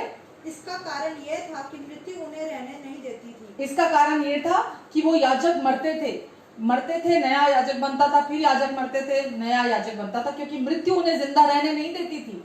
पर यह युगानुग रहता है, इस कारण परंतु यीशु युगानुयुग के लिए हमारा महायाजक है। ये याजक युगानुयुग के लिए। आगे, इस कारण उसका याजक पद अटल है। इस कारण यीशु का जो याजक पद है वो अटल है, स्थायी है, परमानेंट है, वो कभी नहीं हटेगा यीशु का याजक पद। आगे, इसीलिए जो उसके द्वारा परमेश्वर के पास आते हैं वह उनका पूरा पूरा उद्धार कर सकता है। हालेलुया। इसीलिए जो लोग यीशु के पास, परमेश्वर के पास यीशु मसीह के द्वारा आते हैं वो उनका पूरा पूरा उद्धार कराने के योग्य है। आमेन। वो पूरा पूरा उद्धार कराने के योग्य है। तो इसलिए ये प्रभु यीशु मसीह आपका और मेरा उद्धार कराने के योग्य है। कितना कितना? सिर्फ उतना जब तक हम पाप नहीं करते, हमारे अगला पाप करने तक, जब तक हम वापस कन्फेस नहीं करते अपनी गलतियों को, हम वापस परमेश्वर के सामने रोते नहीं, गिड़गिड़ाते नहीं, भीख नहीं मांगते और वो परमेश्वर की मर्जी है वो हमें माफ करे ना करे, क्या ये सोच? बिल्कुल नहीं। वो क्योंकि हमारे लिए वो परमानेंट याजक बनकर आए, क्योंकि पहले जो याजक थे वो मरते थे, लेकिन यीशु युगान युग के लिए हमारे याजक हैं और उनका याजक पद जो है वो स्थायी है, वो कभी नहीं टूटने वाला, वो कभी नहीं खत्म होने वाला प्रभु यीशु मसीह का। इसीलिए अब हमारा उद्धार परमानेंट है। क्यों? क्योंकि प्रभु यीशु मसीह आपके और मेरे याजक हैं और वो हमेशा के लिए हमारे याजक हैं। इसलिए हम अपना उद्धार नहीं खोएंगे। लोग सोचते हैं कि हमारा उद्धार, मैं जो भी बात कर रही हूँ कि हम बहुत अच्छे हैं या हम अपना जीवन बहुत अच्छी तरह जीते हैं, क्या इसलिए हम अपना उद्धार नहीं खोएंगे? बिल्कुल नहीं। हम अपना उद्धार इसलिए नहीं खोएंगे क्योंकि यीशु हमेशा के लिए हमारे महायाजक हैं। आमेन। और हम अपना जीवन अब यीशु के अनुसार, यीशु की रीति से हम अपना जीवन जीते हैं। आमेन। यीशु हमेशा के लिए आपके लिए और मेरे लिए मध्यस्थ हैं और हमारे लिए वो हमेशा मध्यस्थी करते हैं। जब आप गलती करते हैं आज, तो पहला यूहन्ना में लिखा है चैप्टर 2 में कि जब तुम पाप करो तो याद रखो कि तुम्हारा एक महायाजक है जो तुम्हारे लिए स्वर्ग में है। 2:2 में है शायद पहला यूहन्ना। और वही हमारे पापों का प्रायश्चित है, और केवल हमारे ही नहीं वरन सारे जगत। 1 में क्या लिखा है? 2:1 में, हे मेरे बालकों, मैं ये बातें तुम्हें इसलिए लिखता हूँ कि तुम पाप ना करो, और यदि कोई पाप करे तो पिता के पास हमारा एक सहायक है, अर्थात धर्मी यीशु मसीह। आमेन। तो अगर हम आज पाप करते हैं तो ये ना सोचें मैंने गलती कर दी, अब तो परमेश्वर गुस्सा हो गए, अब तो परमेश्वर मुझसे नाराज, अब वो मुझसे प्रसन्न नहीं होंगे, अब वो मेरी प्रार्थना का उत्तर नहीं देंगे, अब परमेश्वर अपना आत्मा मुझसे अलग कर लेंगे, अब परमेश्वर के साथ मेरा रिश्ता टूट जाएगा, अब मेरी आशीषें सारी रुक जाएंगी, अब मेरे साथ कुछ गलत होगा। बिल्कुल भी नहीं। अब आपके साथ हमेशा सही इसीलिए होगा, हमेशा अच्छा इसीलिए होगा क्योंकि आपका महायाजक प्रभु यीशु मसीह आपके लिए हर समय स्वर्गीय स्थानों में मौजूद है। वो आपके मध्यस्थ हैं, वो हमेशा आपके लिए वहां प्रार्थना और विनती करते हैं। तो परमेश्वर, आप जब गलती करते तो परमेश्वर हैरान नहीं होते आपको देखकर कि तूने गलती कर दी, देख इसने फिर गलती कर दी, फिर इसने गुनाह कर दिया, फिर इसने अनाज्ञाकारिता कर दी, फिर इसने ऐसा कर दिया, अब इसके आशीषों को रोक दें या इसके साथ कुछ गलत कर दे। परमेश्वर कभी भी हैरान नहीं होते हैं। परमेश्वर जानते हैं कि हम कमजोर हैं और हमसे रोज गलती होती है, हम रोज पाप करते हैं, पर हम ये याद रखें कि अब परमेश्वर हमसे नाराज नहीं है और परमेश्वर अपना रिश्ता हमसे कभी नहीं तोड़ेंगे। परमेश्वर हमसे अपने आत्मा को कभी अलग नहीं करेंगे, क्योंकि अब हम पुरानी वाचा में, जैसा दाऊद था, हम उस पुरानी वाचा के अधीन नहीं है, हम नई वाचा के अधीन हैं। हालेलुया। और हमारे सारे पाप प्रभु यीशु मसीह हमेशा के लिए, एक ही बार हमेशा के लिए उठा कर ले गए। हमारे अतीत के, वर्तमान के और भविष्य के सारे पापों को परमेश्वर ने पूरे समय काल को पूरी अनंतता में देखा और हमारे सारे पाप सृष्टि की उत्पत्ति से पहले ही परमेश्वर जानते थे और परमेश्वर ने हमारे पापों को पूरी रीति से उठाकर पूरी तरह से मिटा दिया, खत्म कर दिया और हमें हमेशा के लिए अपने अनुग्रह की नई वाचा में लाकर खड़ा कर दिया, हमें रख दिया। हालेलुया।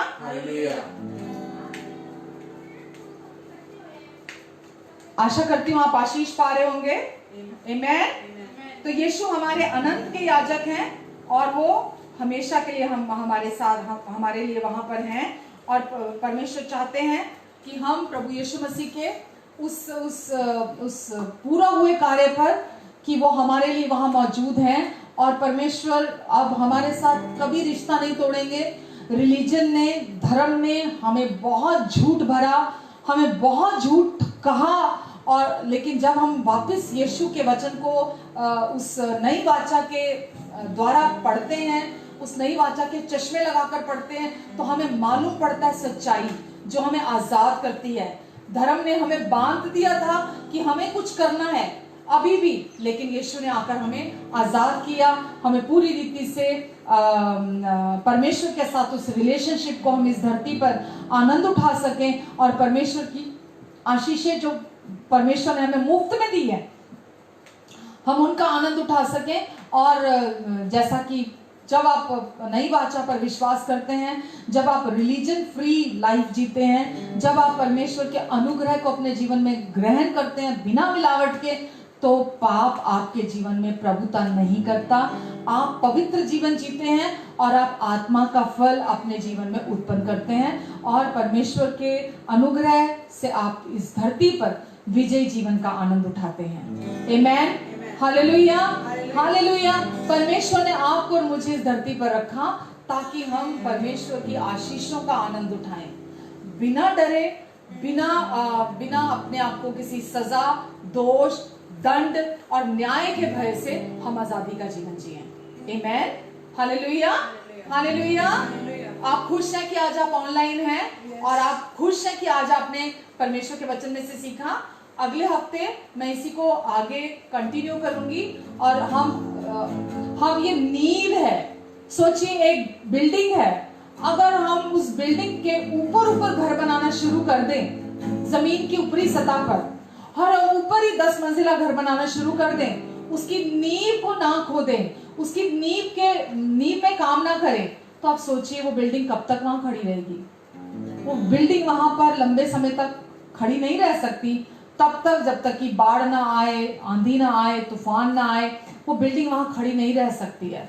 परमेश्वर चाहते हैं कि हम अपने नई वाचा को, जो कि हमारे जीवन की फाउंडेशन भी है, और हम उसे प्रतिदिन अपने जीवन को उस नई वाचा के अनुसार जीते हैं। परमेश्वर चाहते हैं हम उसके अनुसार अपना जीवन जिए, ताकि जैसा परमेश्वर हमें देखते हैं, जो उनकी राय हमारे प्रति है, जो वो हमारे बारे में सोचते हैं, हम उस दृष्टिकोण के द्वारा इस धरती पर चलें और आजादी का जीवन जिएं।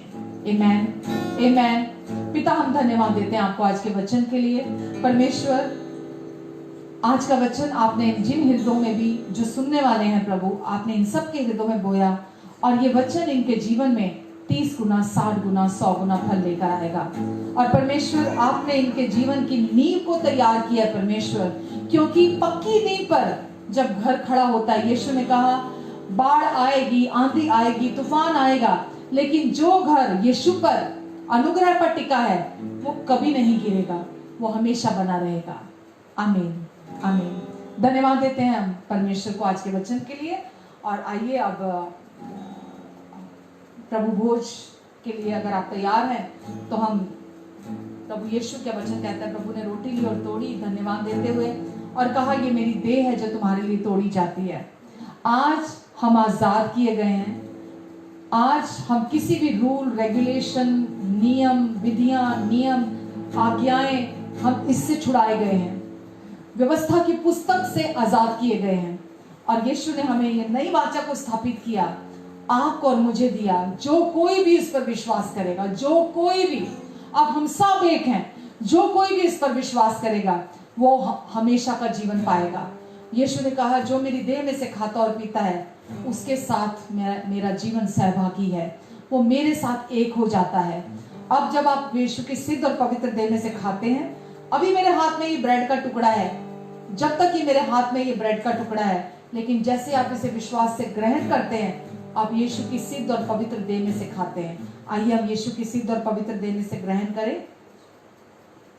और यीशु ने कहा ये मेरा नई वाचा का लहू है, जो तुम्हारे पापों की क्षमा के लिए बहाया जाता है। जब कभी भी तुम इकट्ठे होते हो, मेरे क्रूस की मृत्यु को स्मरण करते हुए, क्योंकि वहीं से नई वाचा स्थापित हुई, मेरे क्रूस की मृत्यु को स्मरण करते हुए सदा ऐसा किया करना।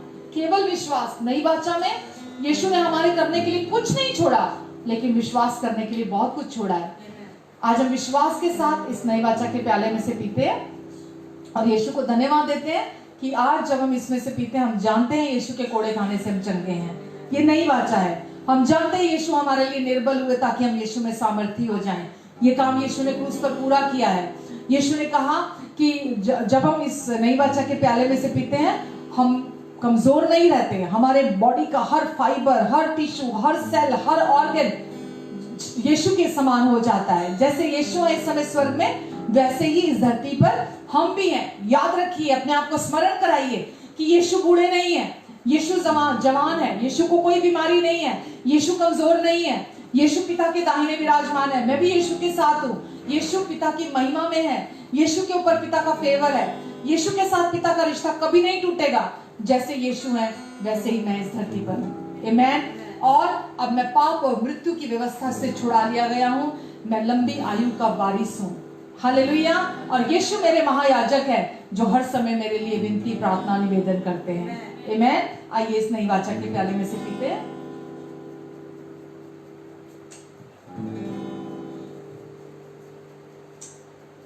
उद्धार है, चंगाई है, रिहाई है यीशु नाम।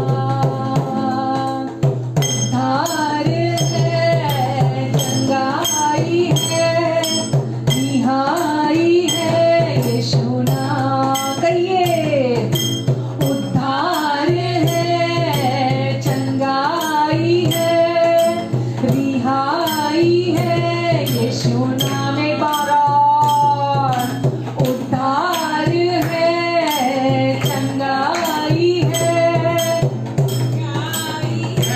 यीशु नाम, यीशु नाम, यीशु नाम, यीशु नाम, यीशु नाम। जय यीशु नाम, जय यीशु नाम, जय यीशु नाम, यीशु नाम। सब गाओ रे, जय यीशु नाम, जय यीशु नाम, जय यीशु नाम, यीशु नाम। भक्ति भी है, शक्ति भी है, शांति भी है यीशु नाम। भक्ति भी है, शक्ति भी है, शांति भी है यीशु नाम। यीशु नाम, यीशु नाम, यीशु नाम, यीशु नाम।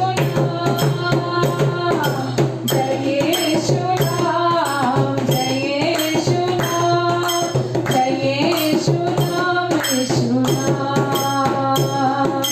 जय यीशु नाम, जय यीशु नाम, जय यीशु नाम, यीशु नाम। जय यीशु नाम, जय यीशु नाम, जय यीशु नाम, यीशु नाम। आमीन। पिता, हम आपको धन्यवाद देते हैं यीशु। आइए हम प्रार्थना करते हैं।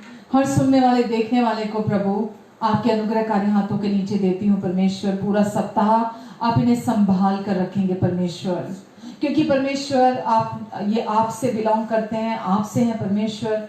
आपको इनकी चिंता है, आपको इनका ध्यान है परमेश्वर, और आपने इन्हें हमेशा के लिए अपने पंखों की आड़ के नीचे, परों के नीचे रख लिया है। आपने हमेशा के लिए इन्हें यीशु के लहू के नीचे छिपा कर रख लिया है। इसीलिए किसी भी वस्तु से इन्हें कभी कोई हानि नहीं होगी। कोई गंदा बीमारी का जर्म और बैक्टीरिया इनके जीवन पर प्रभाव नहीं डालेगा, क्योंकि प्रभु ये अब आप में छिपे हुए हैं परमेश्वर। आपने कहा तेरे निकट 1000, तेरे दाहिने 10,000 गिरे, लेकिन वो दुष्ट तेरे पास आने नहीं पाएगा, और तो अपनी दृष्टि से दुष्टों के अंत को देखेगा।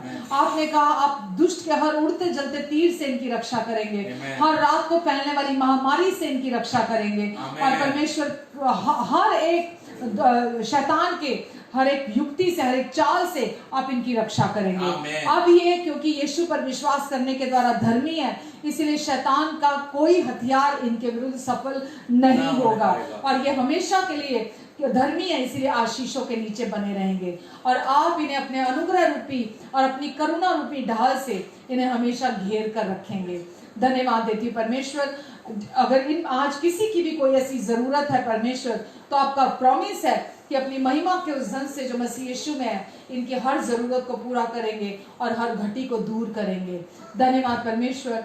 प्रभु आपने इन्हें जीवन से बढ़कर ठहराया है। निश्चय ही आपने इनके सारे रोगों को अपने ऊपर सह लिया, सारे दुखों को अपने ऊपर उठा लिया। इनके अपराधों के लिए आप घायल हुए, इनके अधर्म के कामों के लिए आप कुचले गए, इनकी शांति के लिए आपने ताड़ना सही, ताकि आपके कोड़े खाने से ये चंगे हो जाएं। हर देखने वाला, सुनने वाला इस समय भी चंगा है यीशु मसीह के नाम से, पूरी रीति से आजाद है, छुटकारा पाए हुए है। और प्रभु आपके अनुग्रह की सप्लाई, अनुग्रह की आपूर्ति इनके लिए काफी है। धन्यवाद परमेश्वर, आपकी रोशनी इनके द्वारा चमके प्रभु, आपका प्रेम इनके द्वारा सब तरफ महके प्रभु, आपकी महिमा इनके द्वारा प्रकट हो प्रभु, और इनके परिवारों में शांति बनी रहेगी, इनके घरों में आपका विश्राम बना रहेगा प्रभु, और ये विश्राम के स्थानों में सदैव वास करेंगे प्रभु, और ये अपने जीवन के हर दिन हर क्षण आपकी महिमा को देखेंगे। धन्यवाद परमेश्वर, धन्यवाद पिता, यीशु के नाम से आमीन, आमीन,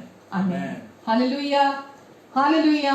आशा करती हूँ कि आज के वचन से आपको आशीष मिली होगी, और जितना आप इस वचन को मेडिटेट करेंगे, जितना इस वचन को बार बार आप अपने मन में लेंगे, जैसा वचन में लिखा है कि अपने मन के नवीनीकरण के द्वारा तुम्हारा जीवन भी बदलता है। जितना आप अनुग्रह के इस वचन को अपने अंदर मेडिटेट करेंगे, आपका बाहरी तौर पर जीवन भी बदलता चला जाएगा। दूसरों के साथ भी इस वचन को जरूर बांटें, और अगर आपको आशीष मिली है इस वचन के द्वारा, तो फेसबुक के थ्रू, व्हाट्सएप के थ्रू, जो भी मीडिया है उसके थ्रू आप इस वचन को दूसरों के साथ बांट सकते हैं, ताकि दूसरे लोग भी जो आज़ादी आपने और मैंने पाई है, उस आज़ादी में हर दिन जीवन जी सकें। God bless you all, love you all. अपना ध्यान रखें बहुत सारा। प्रभु आपके साथ है। प्रभु का अनुग्रह और शांति आपके जीवन में मल्टीप्लाई होते चले जाएं। आमीन।